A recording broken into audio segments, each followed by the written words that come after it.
son of a donkey. Bassoon, Rashmina called. She didn't understand.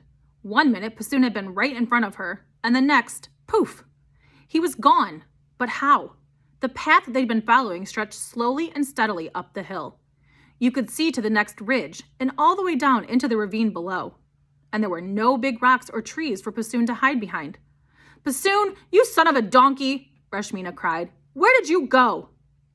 She spun, looking all around, but Bassoon had completely disappeared. Rashmina started to panic.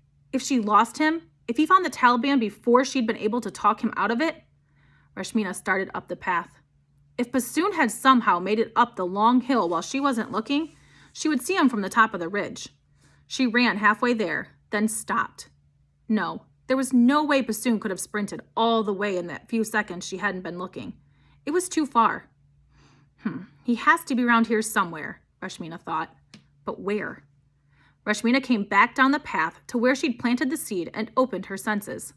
She scanned the terrain in minute detail, lingering over every rock, every bush. She listened for the slightest sounds on the wind.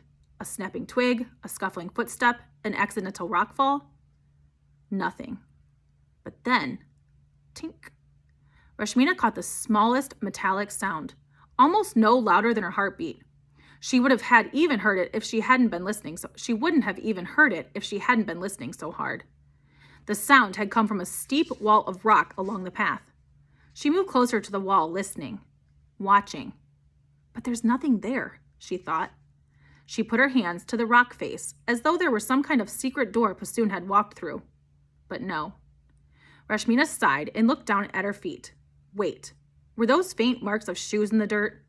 She crouched down low. It was only when she put her head almost all the way to the ground that she saw it beneath the rocky overhang. The entrance to a cave. Bassoon, that sneaky rat! The Afghan mountains were full of hidden caves like this. Some caves were no bigger than the snow leopards who liked to sleep in them, but others went deep into the mountains, carved out long ago by ancient waters and smoothed into hiding places by decades of jihad fighters.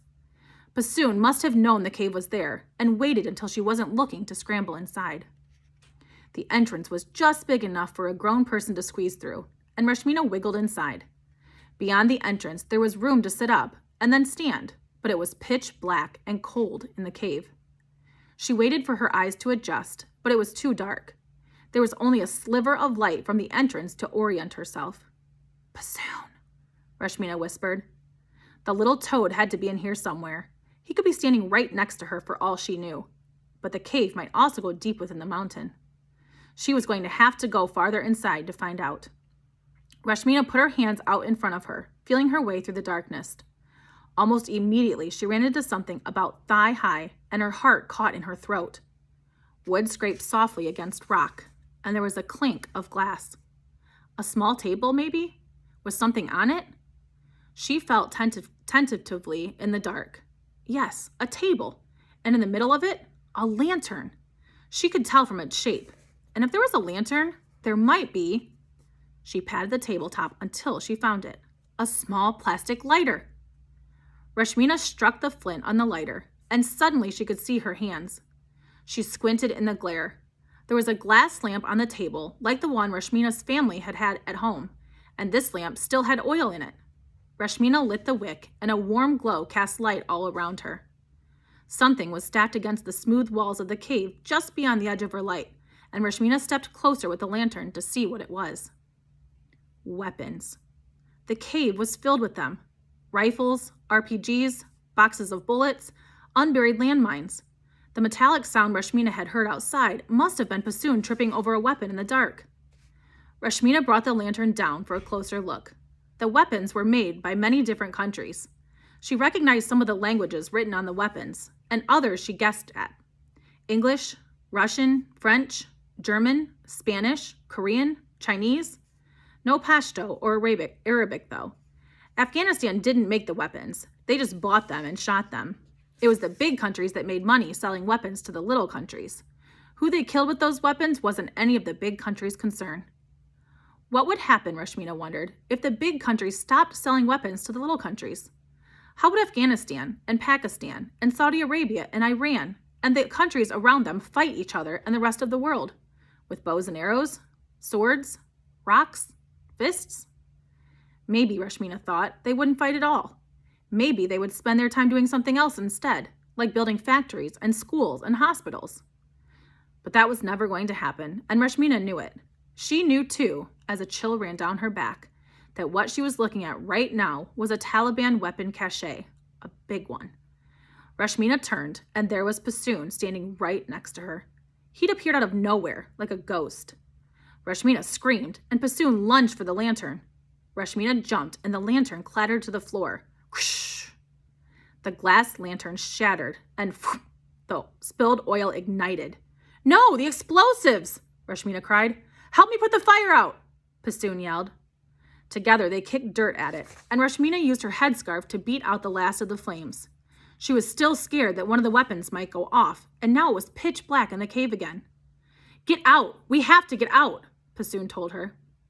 Bassoon scrambled out first, then helped Rashmina through the hole. When she was back on her feet, she shoved her brother hard. "You idiot!" she cried. "You could have killed us both in there." "You're the one who dropped the lantern," he told her. "Because you popped up like some evil spirit and scared me to death," Rashmina yelled. They were both shaking so much they had to sit down on the ground. When Rashmina could breathe again, she turned to her brother. "How did you even know that place was there?" Bassoon looked away. "Darwish and Aman showed it to me." Rashmina blew out a laugh. "Darwash and Aman. Of course." Bassoon got up angrily and stalked off up the path. "Bassoon, wait!" Rashmina called. She got to her feet and followed him again. "I'm sorry. Please, stop this foolishness and come home. Moore and Baba need you. I need you." But Bassoon was done talking. Rashmina glared at her twin brother's back as he walked away. Why couldn't he see there was another path? Another future? Why did he have to follow so doggedly in the footsteps of all the other boys who had left home for the Taliban before him? High up on the ridge, Rashmina spied a familiar rock with a phone number painted on it, the same one she and Bassoon had passed a couple of years ago. The spot she had guessed he was going to all along. "The rifle's not going to be there," she told Bassoon. "It can't be." But it was. They passed the painted rock and came to the small plateau again, and there, right where Bassoon had left it, was the same Soviet rifle he had used to shoot at the American Army base. Bassoon picked up the rifle and checked to see if it was still loaded. Apparently it was. "Bassoon, what are you doing?" Rashmina asked. "Ch-ch-ch." Bassoon slid the bolt back in place and took aim over the side of the mountain. "I'm going to call the Taliban," he said.